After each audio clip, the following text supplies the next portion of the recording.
প্রণাম খাম্বাজ রাজ। হঠাৎ বলা নেই কওয়া নেই, কি উদ্দেশ্যে আমার রাজ্যে পদার্পণ গোপাল? একটা ক্ষুদ্র অভিলাষ খাম্বাজ রাজ, অতি ক্ষুদ্র। তা কি সেই অভিলাষ শুনি?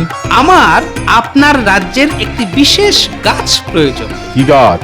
বর্ধনী লতা। সে তো আমার বাগানেই আছে, তা কি কাজে লাগবে তোমার? বিপদ বিপদ মহা বিপদ, পরে সব বুঝিয়ে বলবো। এখন আপনি শুধু আমায় ওই বর্ধনী লতা গাছ দিন, নইলে কৃষ্ণনগরে হাতির তাণ্ডব আটকানো যাবে না। সে না হয় পরেই বুঝবো, কিন্তু আমি তো অত সহজে তোমাকে ও গাছ দেব না। তার জন্যে তোমাকে একটা বুদ্ধির পরীক্ষা দিতে হবে। শুনেছি নাকি তোমার অনেক বুদ্ধি, অনেক জ্ঞান। সে লোকজনেরা বলে, আমি কি নিজের প্রশংসা নিজে করতে পারি? আপনি কি পরীক্ষা নেবেন, তাড়াতাড়ি শুরু করুন মহারাজ।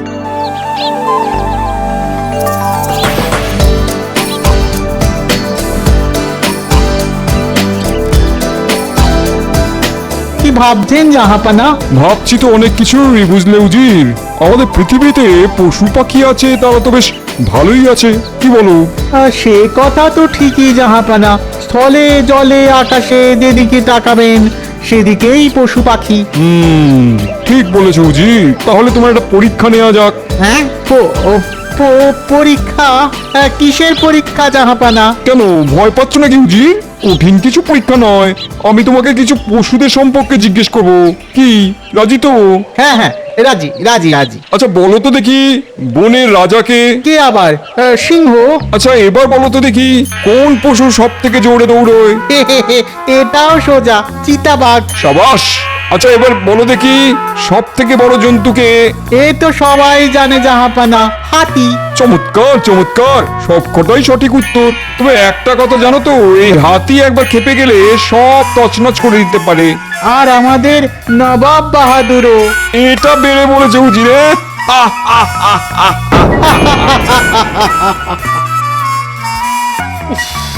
আজকেও গোপাল রাজসভায় এখনো এলো না, রোজ রোজ দেরি। এই দেখুন মহারাজ, হাতির মতো ভুঁড়ি দোলাতে দোলাতে রাজসভায় গোপাল এসে হাজির। খেয়ে দে আসতে একটু দেরি হয়ে গেল মহারাজ। তা বেশ, খাও দাও, আরো গলুমলু হও। মহারাজ, আমাদের সবারই তো দুটো মাত্র কাজ, খাওয়ার জন্য বাঁচা আর বাঁচার জন্য খাওয়া।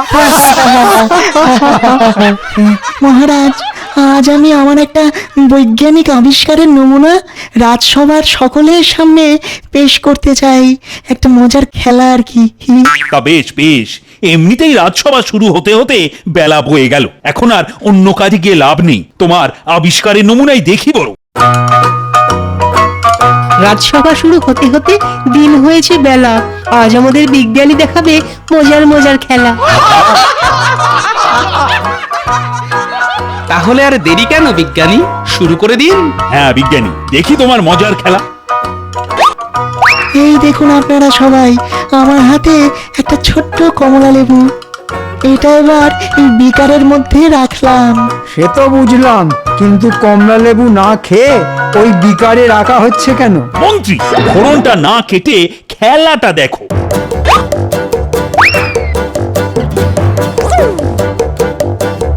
এবার আপনারা দেখুন, আমি এই ছোট্ট বোতলের থেকে আমার আবিষ্কৃত ওষুধের 2 ফোঁটা এই কমলা লেবুর উপরে দিলাম। এই এই 1 ফোঁটা আর এই এই 2 ফোঁটা।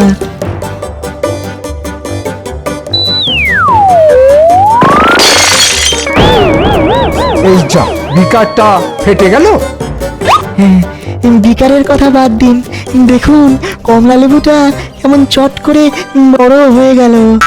অসাধারণ অসাধারণ আবিষ্কার বিজ্ঞানী। মহারাজ, এরকম ব্যাপার হলে তো চাষি ভাইদের অনেক উপকার হবে। অল্প চাষ করলেও বিজ্ঞানীর ঔষধ দিয়ে ফলন বাড়ানো যাবে। একদম ঠিক বলেছো গোপাল, তখন ফলন মন্দা হলেও নবাবকে খাজনা দিতে কোনো অসুবিধে হবে না।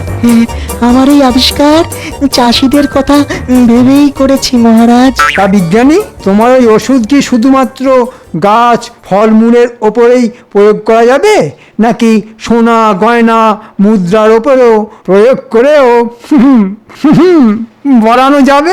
শুধু গাছ ফলমূলের ওপরেই। মন্ত্রী, তোমার এত লোক কিসের জন্য বলো তো? এমনিতেই তো ফলন মন্দার সময় চাষি ভাইদের খাজনা দিতে গিয়ে দুঃখের সীমা থাকে না, আর তুমি এতেও নিজের স্বার্থ খুঁজছো। মহারাজ তো আর জানে না যে এবারে নবাবের বকেয়া শস্যের খাজনা আমি ছেড়ে দিয়েছি। যাকে বিজ্ঞানীর ওই ওষুধ ব্যবহার করে কদিন পর বকেয়া খাজনাটা দিয়ে দেব। কি হলো কি? কত শত কি ভাবছো? না ইয়ে মানে কিছু ভাবছি না মহারাজ, কিচ্ছু ভাবছি না। বেশি ভেবো না মন্ত্রী, তুমি বেশি ভাবলেই না আমার কেমন তোমার উপর একটা সন্দেহ তৈরি হয়। না মহারাজ, আমার ওপর একদম সন্দেহ করবেন না। আমি আপাদমস্তক সৎ ব্যক্তি। সেটা রাজ্যবাসী সবাই জানে।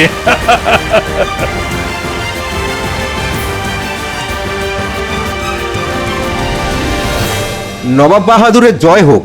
বলো দূত, কি বলবে? জাহাপানা, এবারে আমাদের রাজ্যে কৃষ্ণনগর থেকে এখনো শস্য এসে পৌঁছায়নি। 1 মাস হয়ে গেল, এখনো শস্যের খাজনা দেওয়ার নাম নেই। আজকাল কৃষ্ণনগরের মহারাজ আপনার এতটুকুও সম্মান করে না। আপনার কথার একটুও দাম নেই। কিছু করুন জাহাপানা, কিছু করুন। কি করা যায় বলো তো উজির, যাতে ফের কোনোদিন আমার সাথে এরকম না করতে পারে? সোজা আঙুলে ঘি না উঠলে বাঁকা আঙুলে তুলে নিন। ধুৎ, দেয়নি শস্য, এখানে ঘি কোত্থেকে এলো? ওটা কথার কথা জাহাপানা। আপনি কৃষ্ণনগরে একটা পাগলা হাতি ছেড়ে দিন। ঠিক বলেছো উজির, তাই করতে হবে। আর তখনই বুঝবে মজা, আমার কথার খেলাপ করার কি শাস্তি হতে পারে। আহ আহ আহ আহ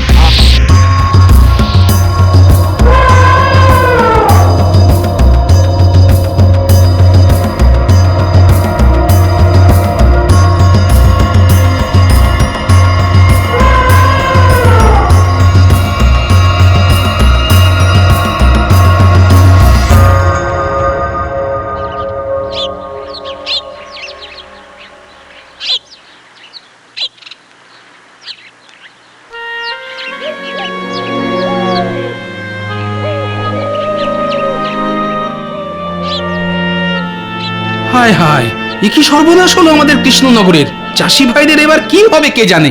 গোপাল দাদা, ও গোপাল দাদা, আমার সব শেষ হয়ে গেছে, সব শেষ হয়ে গেছে। রাতের বেলায় একটা হাতি আমার দোকান ওই দুমড়ে মুচড়ে চলে গেছে। গোপাল দাদা, এবার আমার কি হবে গোপাল দাদা?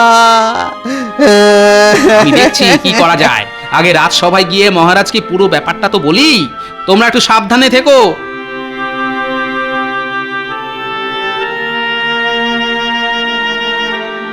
সে কি বলছো গোপাল? কিন্তু আমাদের রাজ্যে তো এরকম কোনো পাগলা হাতি নেই। তাহলে কি অন্য রাজ্যের হাতি এসব করে বেড়াচ্ছে? সে যে রাজ্যেরই হোক মহারাজ, আপনাকে এক্ষুনি কিছু একটা ব্যবস্থা নেওয়া দরকার, নইলে নইলে সব তছনছ হয়ে যাবে মহারাজ। প্রণাম মহারাজ। বলো গুপ্তচর, বলো কি সংবাদ এনেছো? মহারাজ, এই বছর মুর্শিদাবাদের নবাব বাহাদুর আমাদের কৃষ্ণনগর রাজ্য থেকে কোনো শস্যের খাজনা না পাওয়ায় আমাদের রাজ্যে পাগলা হাতি ছেড়ে দিয়েছেন। এই রে, এবার আমি ফেঁসে গেলাম। হে ঠাকুর, বাঁচাও। কিন্তু এবারে শস্যের খাজনা তো ঠিক সময় পাঠানো হয়েছিল, তাহলে গেল কোথায়? কোথায় আবার যাবে মহারাজ? দেখুন, প্রতিবারের মতো এবারেও আপনার ওই মন্ত্রী মশাই সব ঝেড়ে সাফ করে দিয়েছেন। খাজনার কিছুই মুর্শিদাবাদে পৌঁছয়নি। মন্ত্রী, বলুন মহারাজ। তুমি এত সব শস্য কি করেছো? তোমার ওপরেই তো দায়িত্ব ছিল। কি মন্ত্রী মশাই, আপনি তো পুরো মৌনব্রতে চলে গেলেন, কিছু বলুন। কি হলো মন্ত্রী মশাই, বলুন। ভুল হয়ে গেছে মহারাজ, আমি ভেবেছিলাম। তোমার মতো এরকম অসৎ মন্ত্রী আমার রাজ্যে আছে, উফ, এটা ভাবতেও না ঘৃণা হয় আমার। তোমাকে আগামী 1 বছর কোনো বেতন দেওয়া হবে না, এই দণ্ড দিলাম। শস্য খাজনা চুরি করায় মন্ত্রী পেলেন দণ্ড, আর মুর্শিদাবাদের পাগলা হাতি করছে লন্ড ভণ্ড। সেনাপতি, বলুন মহারাজ। তুমি কয়েকজন সৈন্যকে নিয়ে বাইরে গিয়ে দেখো তো ওই পাগলা হাতিকে কিছু করে তাড়ানো যায় কিনা। যথাজ্ঞা মহারাজ। মহারাজ, আপনি মন্ত্রী মশাইকেও সেনাপতির সঙ্গে পাঠান। কোনো বিপদ হলে ওনার মতন বীর যোদ্ধাই কাজে আসবে। রে, গোপাল কি আমার সর্বনাশ করছে না প্রশংসা কিছুই বুঝতে পারছি না। হ্যাঁ ঠিকই বলেছ গোপাল, মন্ত্রীও সেনাপতি আর সৈন্যদের সাথে যাবে। হ্যাঁ নয় হ্যাঁ, যান মন্ত্রী মশাই, আমাদের রাজ্যকে এই পাগলা হাতির তাণ্ডব থেকে বাঁচান। আপনি এত বড় একজন বীর, তাই এটা তো আপনার একটা দায়িত্ব বটে। তাছাড়া গোপাল তোমায় ফাঁসায়নি, তোমার নিজের লোভেই নিজে ফেঁসেছ। যাও এক্ষুনি যাও, হাতিকে এই রাজ্য ছাড়া না করতে পারলে তোমাদের কপালে কিন্তু দুঃখ আছে।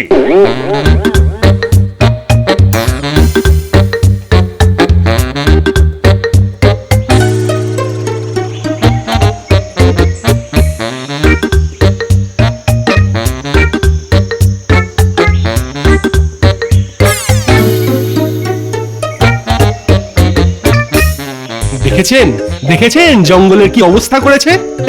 সব গাছপালা দুমড়ে মুচড়ে একেবারে একাকার করে দিয়েছে। সে তো দেখতেই পাচ্ছি, কিন্তু আমরা এখানে দাঁড়িয়ে কতক্ষণ অপেক্ষা করব সেনাপতি? চলো ফিরে যাই, আমার খুব ভয় করছে। মহারাজের আদেশ, যতক্ষণ না হাতির দেখা পাই ততক্ষণ আমাদের অপেক্ষা করতেই হবে। কিচ্ছু করার নেই মন্ত্রী মশাই, নইলে আমাদের কপালে কিন্তু দুঃখ আছে। হ্যাঁ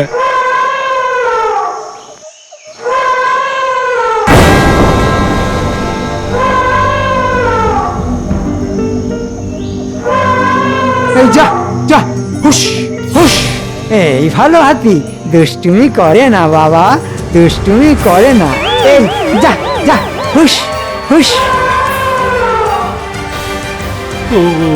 ওরে বাবা, পালা পালা। হাতির পায়ে চাপ পড়লে রক্ষে নেই, পালাও পালাও পালাও। সেনাপতি, তোমরা আমায় একা ছেড়ে পালিয়ে যাচ্ছ? এই ভালো হাতি, সোনা হাতি, চলে যা। আমায় মারিস না, যা, হুশ হুশ, যা।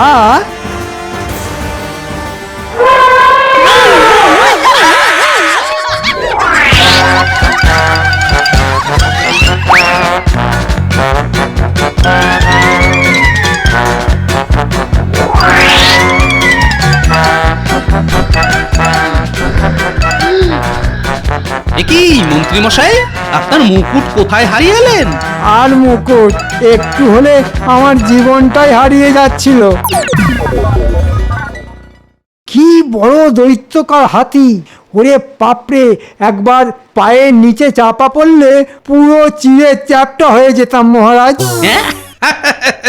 হাসি বন্ধ করো গোপাল, ওরকম একটা গোদা হাতির সামনে পড়লে না দাঁত খুলে হাতে চলে আসবে, হাসি আর বেরোবে না। মহারাজ, এই ভয়ানক এত বড় হাতিকে তাড়ানো আমাদের সাধ্য নয়, কিছু একটা করুন মহারাজ। কি করা যায় বলো তো? এ তো খুব মুশকিল হলো। তখন তো গোপালের কথা শুনে মহারাজ আমাকে সেনাপতির সাথে সাথে বিপদের মুখে পাঠালেন। এবার মহারাজ আপনি গোপালকে পাঠান দেখি। জব্বব, আমি আবার কি দোষ করলাম যে আমি যাব? কি গোপাল, ভয় পেয়ে গেলে নাকি? তুমি তো একটা ছোটখাটো হাতি বটে, শুধু ওই লেজ আর সুরটা নেই। তোমরা সবাই চুপ করো। গোপাল, তোমার মাথা থেকে কোনো একটা বুদ্ধি বের করো দেখি, নইলে যে এ রাজ্যের প্রজাদের দুঃখের সীমা থাকবে না। একটা বুদ্ধি আমার মাথায় অনেকক্ষণ ধরে ঘুরঘুর করছে, কিন্তু তার জন্য বিজ্ঞানীর সাহায্য দরকার। কি সাহায্য বলো? আমাদের রাজ্যের কল্যাণের জন্য আমি সবকিছুই করতে পারি। শোনো, তোমার এই নতুন আবিষ্কারের বেশ খানিকটা তরল হলেই চলবে, বুঝলে? ব্যাস, তাহলেই আমি ওই হাতি যেখান থেকে এসেছে সেখানেই পাঠিয়ে দেব। কিন্তু আমার কাছে আবার কিন্তু কিসের বিজ্ঞানী? মহারাজ, আমার কাছে ওই তরল খুব কম পরিমাণেই আছে। বেশি বানাতে গেলে এখন বর্ধনীলতা গাছের মূল প্রয়োজন। ওই গাছের শিকড়ের নির্যাসের সাথে আমার আবিষ্কৃত এক বিশেষ চূর্ণ মিশিয়েই তৈরি হয়ে যাবে ওই অলৌকিক ওষুধ। বাহ বাহ বাহ, তাহলে আর দেরি করছো কেন? চটপট ওই গাছ সংগ্রহ করে শুরু করে দাও তোমার কাজ। ওখানেই তো সমস্যা মহারাজ, ওই গাছ একমাত্র রয়েছে খাম্বাজ রাজ্যের বাগানে। আর আপনি তো জানেন খাম্বাজ রাজের কাছ থেকে কোনো কিছু বের করা আর বাঘের মুখ থেকে কাঁটা বের করা একই জিনিস। কিন্তু এখন তো কিছু না কিছু একটা উপায় বের করতেই হবে, নইলে প্রজাদের এরকম বিঘার পর বিঘা চাষ জমি যে নষ্ট হয়ে যাবে। মহারাজ, আপনি গোপালকেই পাঠিয়ে দিন খাম্বাজ রাজ্য থেকে বর্ধনীলতা গাছ নিয়ে আসুক। আসলে গোপালের যখন মাথায় বুদ্ধি এসেছে তখন দায়িত্বটা তো গোপালের ওপরেই বর্তায়, তাই না? কি গোপাল, তাই তো? তাহলে আর দেরি কেন? যাও গোপাল, যাও, চটপট বেরিয়ে পড়ো।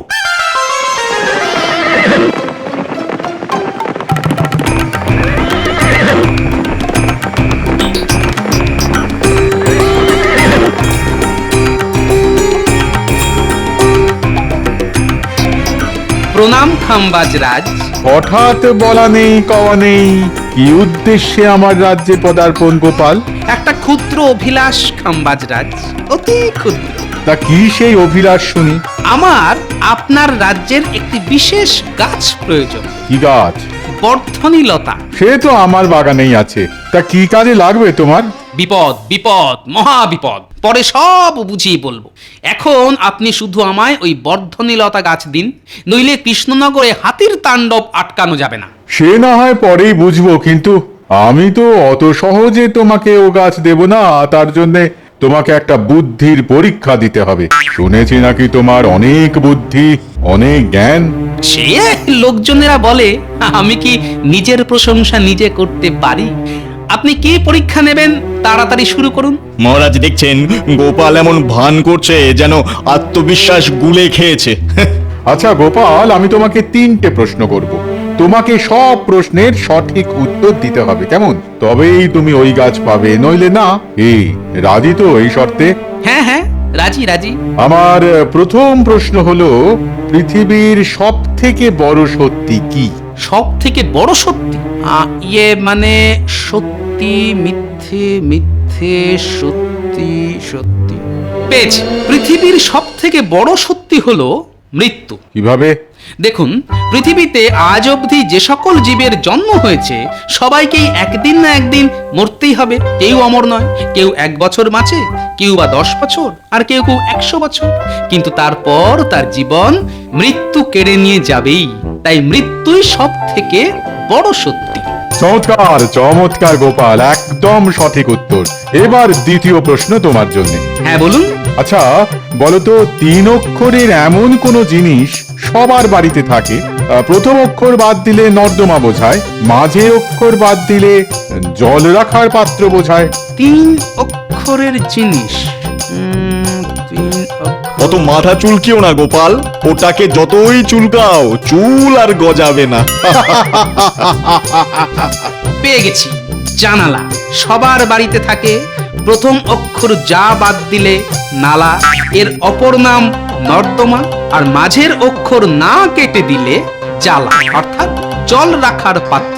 বাহ, এটাও সঠিক উত্তর।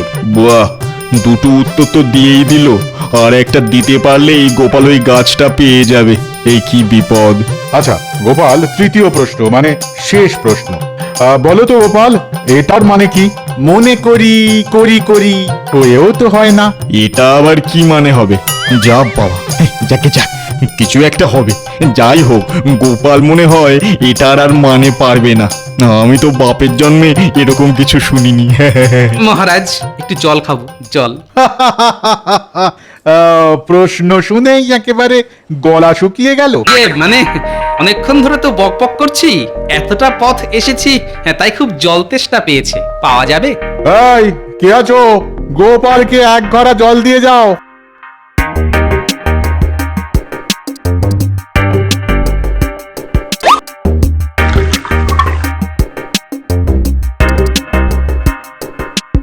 জল, শরবত যাই খাও না কেন, এই বাক্যের মানে তুমি উদ্ধার করতে পারবে না গোপাল। অত্যন্ত সোজা মানে। মনে করি হাতি কিনি, ঘোড়াও তো হয় না। এখানে একটা করি মানে হাতি, একটা করি মানে কেনা, আর একটা হয় মানে ঘোড়া। কি ঠিক আছে তো মহারাজ? অসাধারণ গোপাল, অসাধারণ, অসাধারণ। তোমার জ্ঞান আর তোমার উপস্থিত বুদ্ধির একেবারে জবাব নেই গোপাল, জবাব নেই। এবার আমার বর্ধনীলতা গাছ। এই কে আছিস? গোপালের জন্য বাগান থেকে বর্ধনীলতা গাছটা এনে দে তো।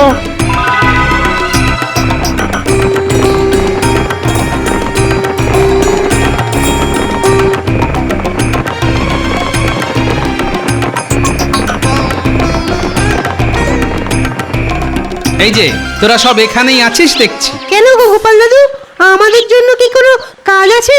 তা আছে বই কি, কাজ তোদেরও আছে, কাজ আমারও আছে। এর জন্য আমাদের কি করতে হবে? তাহলে শোন,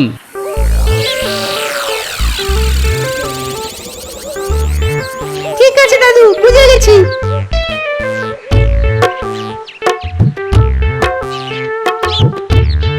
কি বিজ্ঞানী হলো আর কতক্ষণ? এই তো হয়ে এসেছে।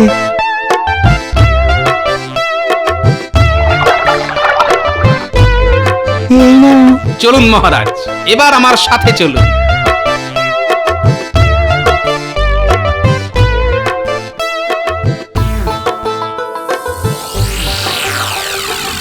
গোপাল, এত কলা গাছের চারা কি হবে? সব বুঝতে পারবেন, আপনি শুধু চুপচাপ দেখে যান।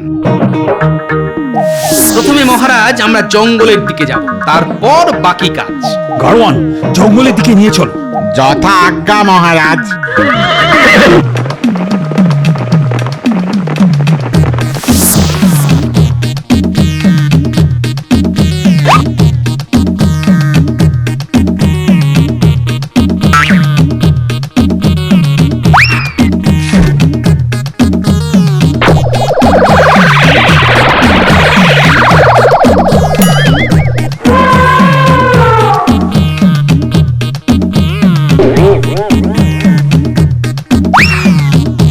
গাড়োয়ান, জোরে ঘোড়া ছোটাও, আমাদের মুর্শিদাবাদে যেতে হবে। এইবার নবাব ঠেলা বুঝবে।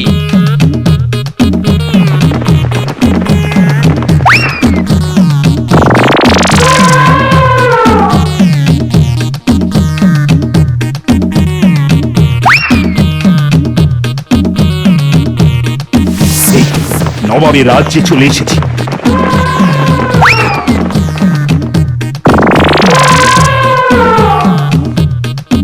ওই তো সামনেই নবাবের মহল। চলো, মহলের সামনে এগিয়ে চলো।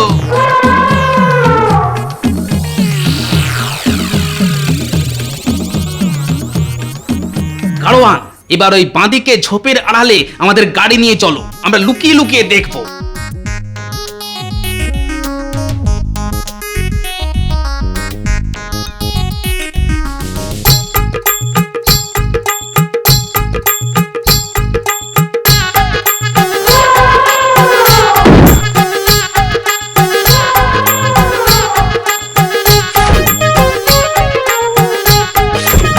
জাহাপানা, জাহাপানা, পাগলা হাতি আমাদের মহলের ভেতরে এলো কি করে?